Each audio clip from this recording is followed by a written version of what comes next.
If you've ever watched Pulp Fiction, you probably walked away thinking one of two things. What did I watch? Or what did I just watch? That's what it felt as I just recently watched it on Netflix. Yes, I know, sue me. If you've been watching my videos for a minute now, you know that this is nothing new to me. Back to the movie. There's so much to love about this. Let's get this out of the way. Pulp Fiction doesn't care about your sense of linear time. Who needs a beginning, middle, and end when you can have a middle, end, beginning, and whatever else Tarantino feels like throwing in? The non-linear storytelling turns the movie into a puzzle, and who doesn't love puzzles? Except when you're missing the last piece and your dog ate it. For example, the movie starts with a charming diner robbery, takes us to a hitman who's really bad at not getting shot in a bathroom, and loops back to a philosophical debate about divine intervention over breakfast. It's messy in the best way, like a $5 milkshake. I really like this because in the beginning, it threw me for a loop. Then I eventually learned to sit back and enjoy the ride it was taking me on. And then to see it all come back together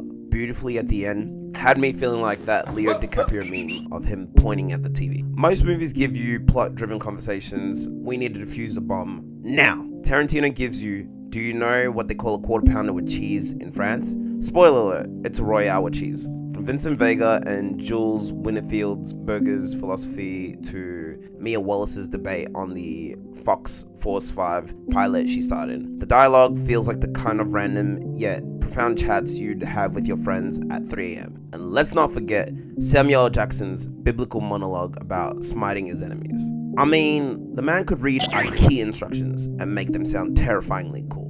This created a unique and interesting juxtaposition between what characters were doing and what they were saying. For example, when Jules was interrogating the guy at that apartment in the beginning, it would be fun watching him interrogate the poor guy, only to quote that one Ezekiel verse from the Bible, which was only partly true. Then, watching Jules ask where the guy was from and hearing him respond with "what" the whole time killed me, because there was a line that he responded with, which was along the lines of, "I've never heard of a country called what?" Gotta love Samuel L. Jackson. Tarantino's characters are walking contradictions. Jules is a hitman who quotes the Bible. Vincent is a suave gangster with 2 left feet. And Mia Wallace is a mob boss's wife who overdoses on heroin but looks fabulous doing it. These people shouldn't be relatable, but they kinda are.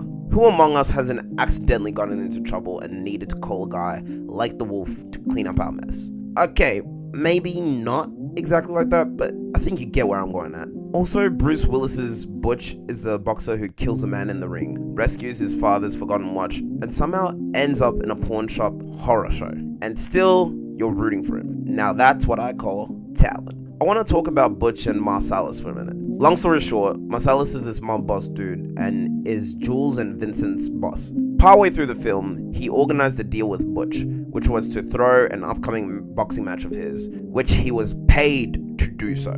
Initially, he was going to follow through with it, but then he had a flashback about his father's watch and what his bloodline went through to get it. In a moment of clarity, if you want to call it that, Butch decides to ditch the agreement and win the fight. Not only that, but the man killed his opponent in cold blood, to the point where he didn't realize it until he was told later on in his taxi cab ride. Obviously, this pisses off Marsellus, who realizes that he's been swindled. So, he decides to put out a hit on him, and he has one of the best pieces of dialogue in this entire film. I'm not sure if this was intentionally meant to be hilarious, but it killed me. Essentially, one of his henchmen asked him, what if Butch went overseas? Which is a valid question if you ask me. This is when Marsellus responds with the line, I don't care if he goes to Indochina, I'll have a nigga ready to pop a cap in his ass from a bowl of rice. If Butch goes to Indochina, I want a nigga hiding in a bowl of rice ready to pop a cap in his ass.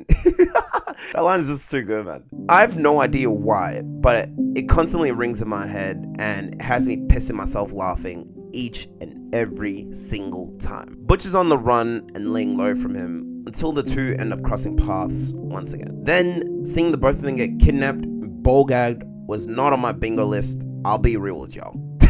I won't say too much regarding the scene because I don't know how YouTube will feel about that, but all I'm saying is Marsellus is a damn champion for taking it in the back door.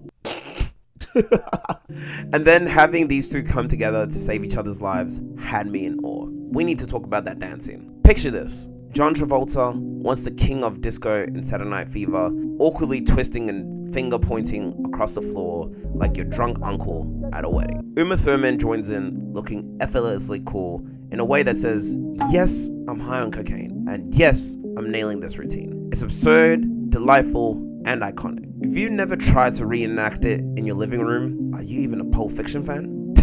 Also, can I say that Uma Thurman is so damn fine for no reason? Whether it was her back then or even now, she's on that same level of fine that Ali Lada is. Let's face it, Pulp Fiction is dark. People die, drugs are involved, and things get messy. But somehow, it's hilarious. Take Marvin's accidental death, for instance. It's a horrific moment. Vincent blows off his head in the car, but the sheer absurdity of the situation makes you laugh through your horror. Who else but Tarantino would make cleaning brain matter of car seats a comedic masterpiece? I also love that even when they called in the wolf, Vincent still has the balls to be a massive smartass asking for an apology, despite the fact that he's the reason that they were even in that mess to begin with. The music in Pulp Fiction is a character in itself. I'll say this much: hate him or love him, Quentin Tarantino is a GOAT when it comes to soundtracks. Pulp Fiction isn't just a movie, it's an experience. It's funny, shocking, and weirdly profound. It's a film that dares to make a conversation about foot massages as intense as a gunfight and turns a cheesy diner into the stage for a philosophical showdown. It's the kind of movie that rewards you for paying attention, but doesn't mind if you just sit back and enjoy the ride. So why is Pulp Fiction great? Because it doesn't try to be. It's just unapologetically itself. Messy, cool, and unforgettable. Just like that $5 milkshake. And honestly, it's worth every bit of your time. Thank you guys for watching, and this is Black Sugar Lovin' out.